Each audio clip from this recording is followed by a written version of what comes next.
금요일에 따끈따끈한 법청 신장개업 김과장.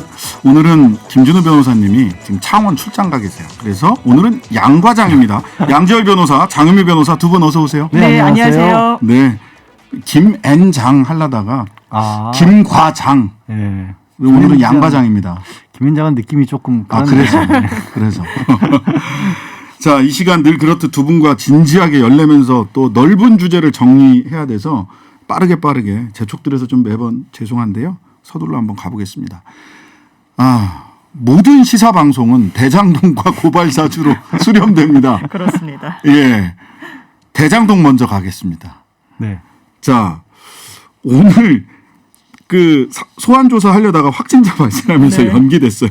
김만배 나무. 네. 맞습니다. 참나, 별일이 다 있습니다. 자, 두 사람 구속 전에 미리 말 맞춘 듯한 정황도 있고 뭐 한데 제일 궁금했던 부분은 이거 같아요. 왜 정민용은 구속이 안 됐고 왜 그다음에 정회계사, 김민걸 회계사 이 사람들은 또 안 됐단 말이죠.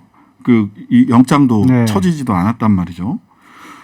결과적으로 이 배임 혐의와 관련해서 오늘 또 뭐 일간지에서는 뭐 법조계의 의견을 쫙 들어보니까 미필적 고의로 배임이 성립된다. 예전에 우리 양 변호사님 다녔던 그 언론사에서 그렇게 나왔더라고요.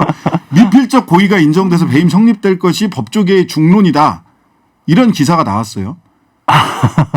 사실 법리적으로 좀 타당하지 않고 미필적 고의는 어쨌든 뭐 고의에 가까운 뭔가 의도가 있었다는 건데 지금 여기서 그렇습니다. 지금 검찰 발로 그 지금 언급된 언론사에서 사실 이거 배임 어렵다라는 단독 기사를 내기도 했었어요. 이 이유는 사실 경영 판단으로 뭐 면책이 되는 부분이 상당히 있는데 배임과 관련해서 그렇다면 설계에 있어서 일부러 민간의 더 많은 이익이 귀속하도록 설계를 했는지 초과이익 환수 조항을 넣을 수 있었음에도 불구하고 일부러 넣지 않음으로 인해서 성남시의 어떤 그 손해를 일부러 가져왔는지 이 부분과 관련해서 사실 입증이 상당히 까다롭습니다. 왜냐하면 성남시로서는 확정이익을 받는 쪽에 굉장히 어떤 가중치를 많이 두고 있었고 또 일반 사기업이 아니기 때문에 우리는 공공기관으로서 일정 이익이 남으면 그 이후에 대해서는 뭐 하지 않겠다. 이걸 배분 방식으로, 그러니까 비율 방식으로 왜 이익을 나누지 않았냐라고 하는데 이거는 선택하기 나름인 거고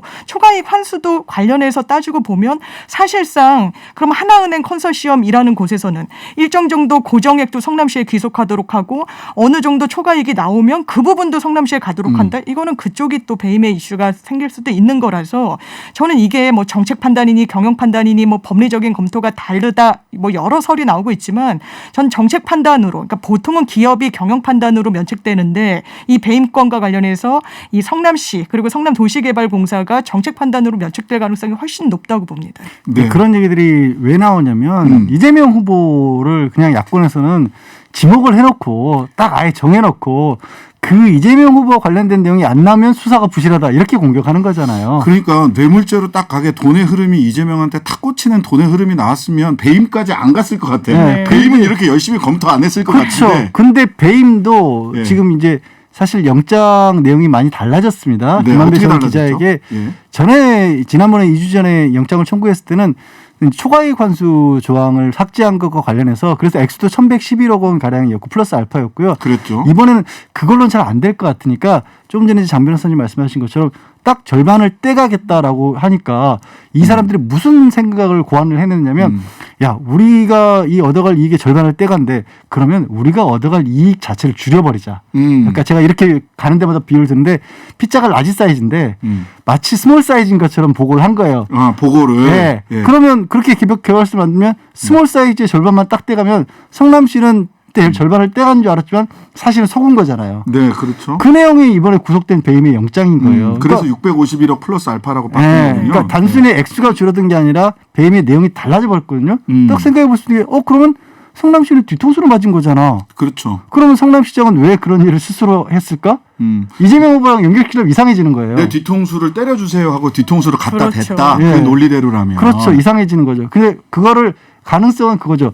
대신에 어디선가 누군가에게 부정한 이익을 받았다. 그게 연결이 안 되면 좀 전에 이제 장 변호사님 설명하신 것처럼 설명이 안 되는 거예요. 왜 그래? 돈도 안 받을 것을 왜 민간업자에게 651억 원이라는 돈을 이익을 보게 만들어줘? 그냥 좋으라고? 그건 아니잖아요. 그래서 이제 가끔 저는 언론에서 이렇게 나오는 게 보면 나는 법조계가 아닌 것 같다라는 생각할 때가 많아요. 너무 다르니까. 네, 법조계의 중론은 이랬습니다. 서초동의 뭐 변호사들은 이랬습니다. 그러는데 나는 법조계가 아닌가? 아니, 잘 찾아보면 저희 같은 의견을 내는 언론사들도 있긴 있어요. 네. 잘 찾아보면. 여러분들도 법조계가 아닐 수 있어요. 그러니까. 네. 네. 자, 다음 이야기는요. 이 대장동 관련해서 2015년 2월경에 정민용 변호사로부터 이재명 후보가 직접 공모지침서를 보고받았다라는 의혹이 나오기도 했어요. 근데 실제로 이렇게 했다면 정민용 씨 영장이 안 나올 수 없는 거 아닐까요? 그렇죠. 왜냐하면 정민용 변호사가 본인이 극구 부인하고 있어요. 이 의혹에 대해서는. 내가 네네. 실제로 보고를 한 적이 없다라고 했는데 지금 언론 보도 내용을 보면 정민용 변호사가 동업자들에게 사실 공사 이익을 확정한 내용이 담긴 공모지침서를 내가 들고 가서 당시 이재명 시장에게 직접 보고했어라고 이야기를 했다라고 하더라. 네. 라는 내용을 검찰이 확보해서 들여다보고 있다라는 건데 말씀하신 대로 이 수사가 좀 더 진행이 됐다면 영장에도 적시가 됐을 거고. 왜냐하면 지금 이재명이라는 고리를 연결 지으려고 상당히 수사가 속도를 내고 있는 이런 모양새이기 때문에. 그런데 이게 보고를 하지 않았다고 일단 당사자는 이야기하고 설사 이걸 보고했다라고 해서 그렇다면 이재명 시장, 당시 시장에게 뭔가 법적 책임을 지울 수 있을 것인가? 어떤 그 경과를 모르고 그 결과물을 보고받았다라고 해서 이런 의문도 조금 남긴 합니다. 이재명 지금 정민용 변호사 구체적으로 한 게 도시개발공사에 있으면서 7개 공모지침을 만든 실무 작성자예요. 그렇습니다. 결국에는 이 핵심은 뭐냐면 그 7개 공모지침이 배임을 위해 만들어진 거냐, 그렇죠. 아니면 이재명 시장이 이미 밝히고 있는 절반 떼가기를 위해서 만들어진 거냐. 만약에 이게 배임을 위해서 만들어진 게 아니라면 보고를 했건 안 했건 상관이 없어지는 거고요. 그렇죠. 그것이 보고를 그러니까 배임을 위해서 만들어진 거라면, 그러니까 화천대유에게 이익을 몰아주기 위해서 만들어진 조항들이라면 보고를 여부와 관계없이 이재명 후보에게 문제가 있을 수 있는 거죠. 근데 그렇죠. 정민용 변호사는 아니다라고 얘기를 하고 있고, 핵심은 그거예요. 절반 떼가기로 그 핵심이 7개 조항이 절반을 떼가도록 하는 게 핵심이거든요. 그거는 그러면 정 변호사 잘 설명한 것처럼 시장이 정책적으로 한 거고 그전에 이런 사례도 없고, 그 검찰 입장에서 이게 잘못한 것이다라고 하기에 법적으로 재단하기에는 쉬운 일은 아니죠. 당연히. 자, 어제 오늘 언론에서 보도 많이 된 거는 유동규 씨가 핸드폰 버리기 직전에 정진상 부실장, 이재명 후보의 최측근이라고 하는 정진상 부실장과 통화를 했다. 그래서 뭔가 이제 이재명 정진상 라인을 통해서 유동규에게 이 사건과 관련해서 모종의 지시 이런 게 있었던 게 아니냐라고 하는 추측성 기사가 나오고 있습니다. 전화 통화를 한 것 자체가 문제가 되는 상황인가요? 의혹 제기는 할 수 있죠. 왜냐하면 어쨌든 정성 실장은 지금 선거 캠프에서도 비서실장 맡았죠. 최측근이고 부실장. 부실장. 이재명 후보도 본인이 최측근이라고 인정을 한 인물이기 때문에 다만 성남시에서 때도 마찬가지 역할을 맡았으니까 정 실장의 해명은 유동규라는 사람이 내가 알던 사람이랑 너무 다른 내용들이 나오고 있다. 그래서 확인을 해봐야겠다라고 얘기를 했고, 이 부분은 사실 일단 발신자가 누구냐부터 좀 파악을 해봐야겠죠. 그건 정 실장이 전화를 먼저 했다 이렇게 보도도 나오는데 그게 정확하게 따져는 그거는 이제 휴대전화 그냥 열어보면 되는 거고요. 다만 이게 발신을 했다고 해서 내용까지 파악할 때는 건 아니니까 이거는 아니라면 아닌 걸 좀 더 확인을 해서 수사를 해야죠. 사실 이 의혹의 전제는 그런 것 같아요. 그러니까 왜 압수수색이 단행되기 17분 전에 전화통화를 했지? 뭔가 말을 맞추려고 했나? 증거인멸을 서로 시도했나? 그런데 그 당시 시점에 일단 대장동 관련 의혹이 제기되던 시점이에요.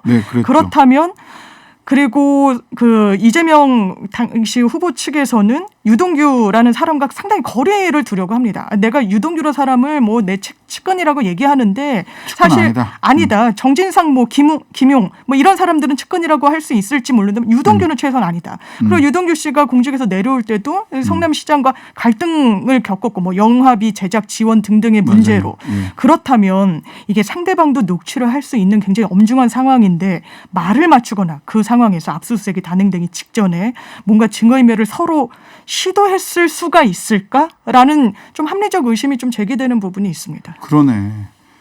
녹취 파일이 나올 만하네. 그 네, 시점이면. 안타깝게도 그때 정 실장의 전화는 어떤 기종인지 모르는데 유동규 전 본부장의 전화는 녹취가 안 되는 기종이었던 네. 거죠. 아. 하필 이럴 땐 또 녹취가 안 됐네요. 아이폰. 네. 하여튼간에 우리 국민들이 수사 대응 방안을 검사 출신 정치인들이나 이런 분들이 좀 많이 알려주고 계십니다. 최근에 어떻게 수사합니다. 자, 더 많은 얘기가 있지만 일단 고발사주로 넘어가 보겠습니다. 고발사주. 오늘 공수처가 대검 감찰부를 압수수색했어요. 네.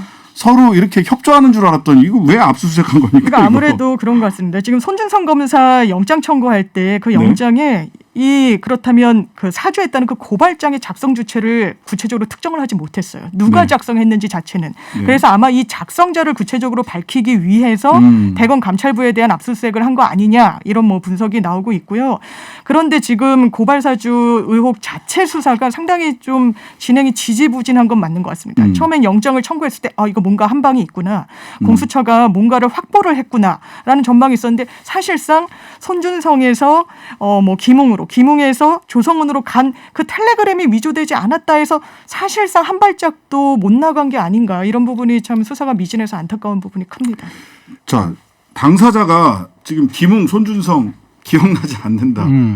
그다음에 진술이 계속 조금씩 바뀌었죠. 검찰 측에서 내가 받은 것 같다. 네. 손준성 보냄. 지금은 뭐 그냥 제보라서 누구한테 받은지 모르겠고 검찰은 아닌 것 같다. 검찰은 하지만, 아닌 것 같다. 그다음에 누구한테 보냈는지 여전히 모른다. 예. 조성은 씨에게 굉장히 코치를 많이 했는데 기억이 안 난다고 하시는데 문제는 이런 겁니다.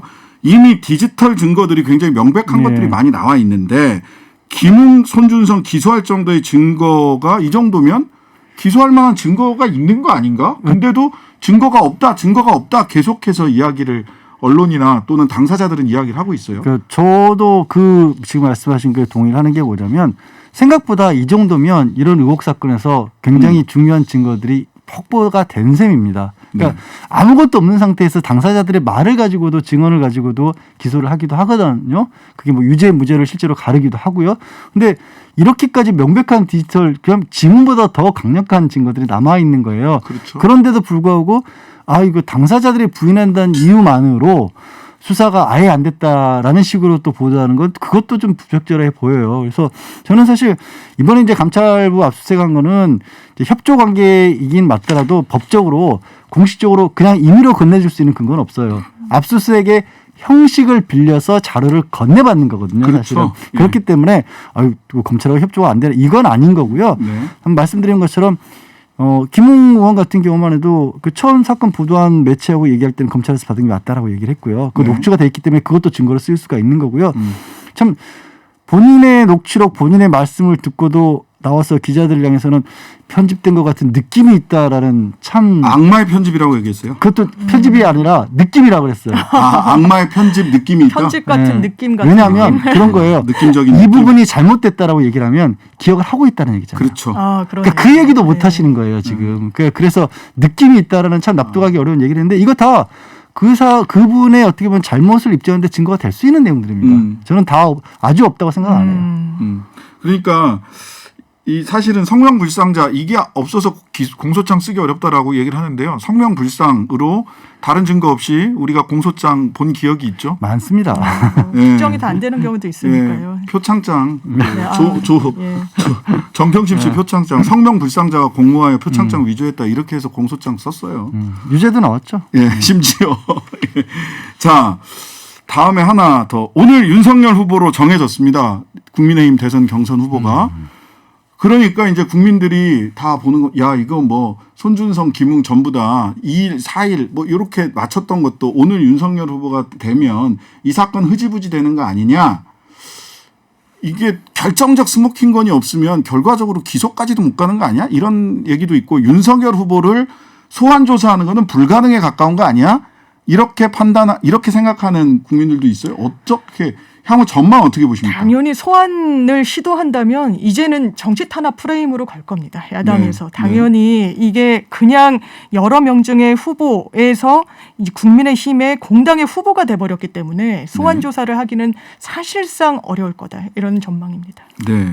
그럼에도 기소는? 불구하고 하고 남은 사람들에 대한 네. 기소는 가능할 것으로 저는 손준성, 보고요. 김웅 등에 대한 그러니까 기소는 가능할 것이다. 사실 애초에 어떤 결정적인 증거가 나오기는 어려운 구조였잖아요. 설령 윤 전 총장이 총장 시절에 윤 후보가 네. 알고 있었다고 할지라도 뭐가 나오기는 어려운 구조였기 때문에 네. 더더군다나 소환 조사 가능성도 없어졌고 공수처는 빨리 사건을 이제 정리를 해야 돼요. 그럼 네. 뭐 윤 후보가 대통령 당선되냐 안 하냐 때까지 기다렸다 할 수는 없는 노릇 아닙니까? 네. 일단 뭐 많이 좀 부족하다고 생각하시는 분들이 있을지도 모르지만 아마도 손준성, 김웅 두 사람 그리고 추가로 입건한 그 실제 작성에 관여한 검사들에 대한 기소 정도로 마무리가 되지 않을까 싶습니다. 예, 11월이나 12월에 기소되고 1심 판결은 3월 이후에 나올 가능성이 높다라고 저는 예상을 합니다. 대장동도 그렇고 고발 사주권도 그렇고 참 씁쓸한 예상을 할 수밖에 없는 상황이 됐습니다. 여튼 조금 더 지켜보도록 하고요. 오늘은 양 과장 이었습니다. 다음 주에는 다시 김 과장으로 돌아오겠습니다. 양지열 변호사, 장현미 변호사 두 분 고맙습니다. 네, 네, 감사합니다. 고맙습니다.